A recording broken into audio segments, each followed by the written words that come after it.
Assalamualaikum warahmatullahi wabarakatuh. Perkenalkan, nama saya Ayu Sabrina dari kelas C PBA semester 2. Baiklah, di sini saya akan mempresentasikan tentang bahasa dan bangsa Arab. Poin nomor 1 yaitu tinjauan umum bahasa Arab.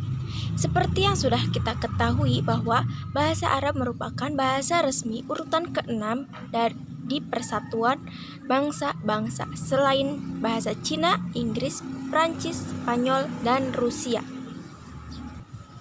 Langsung saja di sini ciri-ciri identik antara bahasa Semit atau bahasa kuno dengan bahasa Arab. Menurut Ahmad Muhammad Qodur ada 4 kesamaan identiknya. Yang pertama yaitu terdapat kesamaan pada aspek fonetis, yang artinya kedua bahasa tersebut menekankan bunyi huruf yang keluar dari tenggorokan, seperti huruf Ain, Ghin, Ha, dan Hamzah.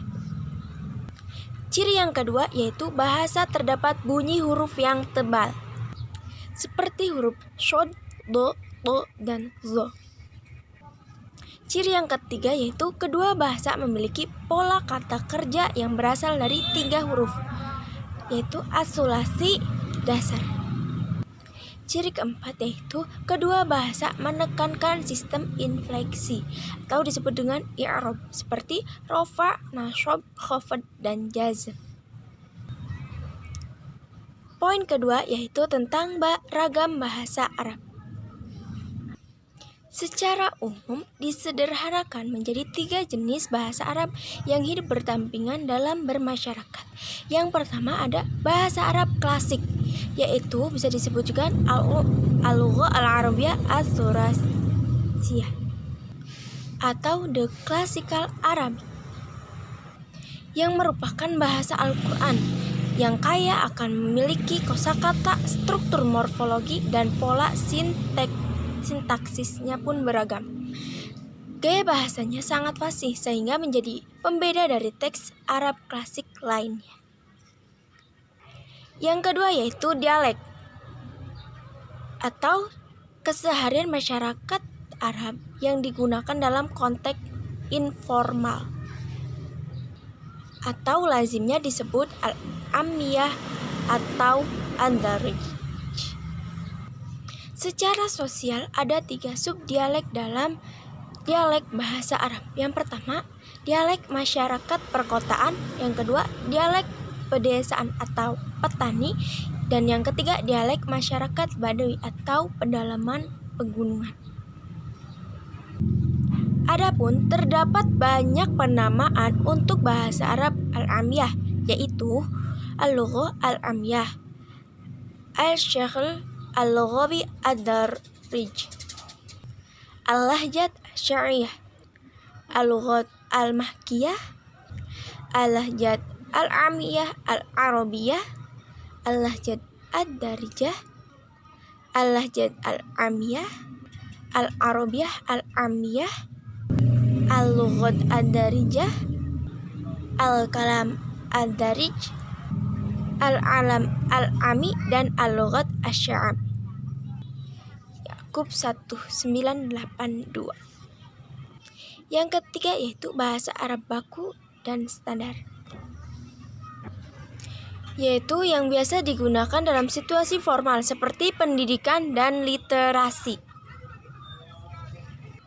atau biasa disebut dengan al-fuhsha. Adapun beberapa sebutan lain dari bahasa Arab al-fuhsha, di antaranya yaitu ada standar Arabic atau disingkat dengan SA, formal spoken Arabic atau disingkat dengan FSA, ada juga education spoken Arabic atau disingkat dengan AESA, dan juga modern standar Arabic atau disingkat dengan MSA. Menurut Mary Catherine Bateson, ada perbedaan utama antara modern standar Arabic dengan classical Arabic. Yang pertama, MSA atau modern standar Arabic adalah bentuk penyederhanaan dari CA atau Classical Arabic. Penyederhanaan ini sebagian besar tampak pada pilihan struktur sintaksis dan kosakata yang digunakan. Sisi lain, penggunaan leksikon atau kosakata dalam Sihih juga sudah mulai berkurang. Yang kedua, leksikon baru dalam MSA adalah kosakata yang diderivasi, diciptakan dan dipinjam yang ditunjukkan memenuhi kebutuhan akan istilah-istilah modern dan istilah teknis lainnya. Yang ketiga, ada idiom, gaya, dan bahkan inovasi sintaksis diperkenalkan dalam bahasa MSA, terutama karena adanya pengaruh bahasa-bahasa Eropa. Pengaruh seperti yang dibawa kebanyakan oleh terjemahan langsung dari teks-teks Eropa ke dalam bahasa Arab. Ketiga, yaitu karakteristik bahasa Arab, yang secara garis besar terbagi menjadi dua, yaitu fonologi dan morfologi. Fonologi yaitu bila ditinjau dari aspek fonetik atau bunyi bahasa, di dalam bahasa Arab terdapat enam bunyi vokal yang diwujudkan baik dalam format pendek maupun panjang. Bunyi vokal pendek disimbolkan dengan tanda baca tambahan pada huruf diakritik yang ditempatkan di atas maupun di bawah huruf Arab. Tanda baca vokal pendek dalam literatur Arab disebut dengan tashkil atau harokat. 3 bunyi vokal pendek disimbolkan dalam tanda baca fathah A, kasroh I, domah U. Dan untuk vokal panjang disimbolkan dengan huruf-huruf yang disebut dengan harfu mad, yaitu alif, wawu, dan ya. Seperti yang sudah diketahui, aksara bahasa Arab memiliki 28 konsonan. Adapun contohnya terdapat dalam video ini.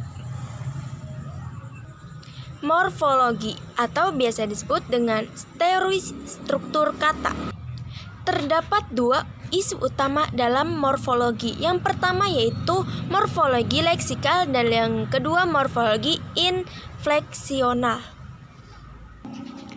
Morfologi leksikal yaitu mengkaji kaidah-kaidah pembentukan kata sehingga menghasilkan kata-kata baru yang secara leksikal berbeda, beridentitas baru dari kata dasarnya.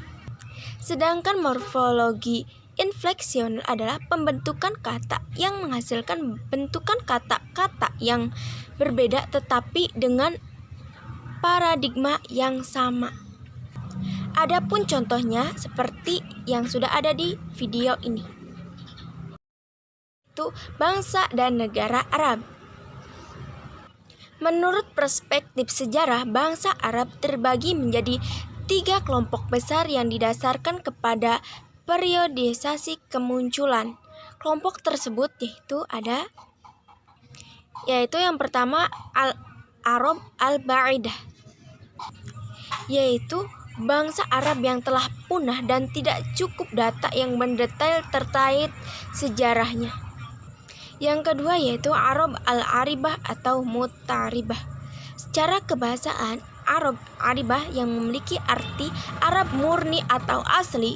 Kelompok ini masyarakat Arab yang memiliki garis keturunan dari Yasjub bin Ya'rub bin Qoton atau dikenal juga sebagai Arab Qotoni dari garis besar Himyar yang berasal dari negeri Yaman.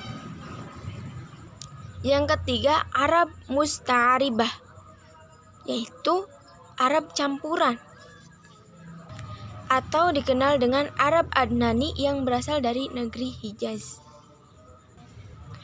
Negeri Arab berdasarkan terminologi bangsa Romawi dibagi menjadi 3 kawasan mencakup wilayah yang lebih luas dari istilah semenanjung Arab. Arab Felix atau Beata dan disebut juga Al-Arabiyah As-Sa'idah.